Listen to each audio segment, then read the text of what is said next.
মধ্যপ্রাচ্যে আবারও উত্তেজনার পারদ জড়ছে। সাম্প্রতিক সামরিক পদক্ষেপে যুক্তরাষ্ট্র দ্বিতীয় বিমানবাহী রণতরী অঞ্চলটিতে মোতায়েন করেছে, যা সরাসরি ইরানের দিকে কৌশলগত বার্তা হিসেবে দেখা হচ্ছে। মার্কিন প্রতিরক্ষা দপ্তর নিশ্চিত করেছে যে পারস্য উপসাগর ও আশপাশের সমুদ্রপথে অতিরিক্ত নৌ ও বিমান শক্তি পাঠানো হয়েছে, যার লক্ষ্য নিরাপত্তা নিশ্চিত করা এবং সম্ভাব্য হুমকি প্রতিরোধ করা। তবে আন্তর্জাতিক বিশ্লেষকদের মতে এটি কেবল প্রতিরক্ষামূলক ব্যবস্থা নয়, বরং ইরানের ওপর দৃশ্যমান সামরিক চাপ সৃষ্টি করার একটি কৌশল। এই মোতায়েনের কেন্দ্রবিন্দুতে রয়েছে মার্কিন বিমানবাহী রণতরী ইউএসএস জেরাল্ড আর ফোর্ড, যা বিশ্বের সবচেয়ে আধুনিক নৌযানগুলোর একটি। এর সঙ্গে রয়েছে একাধিক ডেস্ট্রয়ার, সাবমারিন ও যুদ্ধবিমান স্কোয়াড্রন। এর আগে এই অঞ্চলে অবস্থান করছিল আরেকটি রণতরী ইউএসএস ডোয়াইট ডি আইজেনহাওয়ার।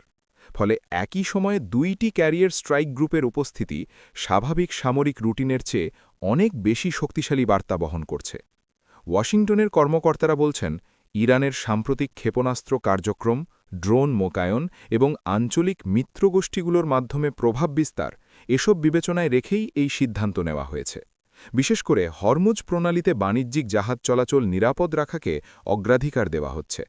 বিশ্ব জ্বালানি সরবরাহের একটি বড় অংশ এই সমুদ্রপথ দিয়ে পরিবাহিত হয়, ফলে সামান্য অস্থিরতাও আন্তর্জাতিক বাজারে প্রভাব ফেলতে পারে।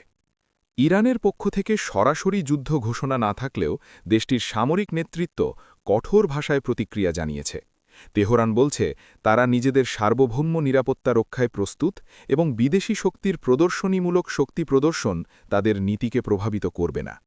ইরানের বিপ্লবী গার্ড বাহিনী ইতোমধ্যে উপসাগরীয় এলাকায় নৌ টহল জোরদার করেছে বলে স্থানীয় সংবাদমাধ্যম জানিয়েছে। এদিকে ইসরায়েলও পরিস্থিতির দিকে নিবিড়ভাবে নজর রাখছে। তেল আবিব দীর্ঘদিন ধরে অভিযোগ করে আসছে যে ইরানের পারমাণবিক কর্মসূচি ও আঞ্চলিক সামরিক প্রভাব তাদের জন্য নিরাপত্তা ঝুঁকি তৈরি করছে। যদিও এই মুহূর্তে সরাসরি ইসরায়েলি সামরিক পদক্ষেপের ঘোষণা নেই, তবে কূটনৈতিক মহলে ধারণা করা হচ্ছে যুক্তরাষ্ট্রের এই মোতায়েনের পেছনে আঞ্চলিক মিত্রদের নিরাপত্তা বিবেচনাও রয়েছে। চীন ও রাশিয়ার অবস্থানও গুরুত্বপূর্ণ। বেইজিং মধ্যপ্রাচ্যে স্থিতিশীলতার আহ্বান জানালেও তারা ইরানের সঙ্গে অর্থনৈতিক ও জ্বালানি সম্পর্ক বজায় রেখেছে। মস্কো প্রকাশ্যে বলেছে, সামরিক উত্তেজনা বৃদ্ধি আঞ্চলিক স্থিতিশীলতার জন্য হুমকি। ফলে এই সংকট কেবল দ্বিপাক্ষিক নয়, বরং একটি বহুমাত্রিক ভূ-রাজনৈতিক প্রতিযোগিতার অংশ। বিশ্লেষকদের মতে যুক্তরাষ্ট্রের এই পদক্ষেপ সরাসরি যুদ্ধ শুরুর ইঙ্গিত নয়, বরং ডিটারেন্স বা প্রতিরোধমূলক কৌশল। শক্তিশালী উপস্থিতি দেখিয়ে সম্ভাব্য আক্রমণ বা উত্তেজনাপূর্ণ পদক্ষেপ ঠেকানোই লক্ষ্য। তবে ইতিহাস বলছে, এমন পরিস্থিতিতে ভুল হিসাব বা অনিচ্ছাকৃত সংঘর্ষ বড় আকার নিতে পারে। বিশেষ করে ড্রোন বা নৌবাহিনীর ছোটখাটো মুখোমুখি অবস্থান দ্রুত উত্তেজনা বাড়াতে সক্ষম। অর্থনৈতিক দিক থেকেও প্রভাব স্পষ্ট। আন্তর্জাতিক তেলের বাজারে দাম ইতোমধ্যে ওঠানামা শুরু করেছে।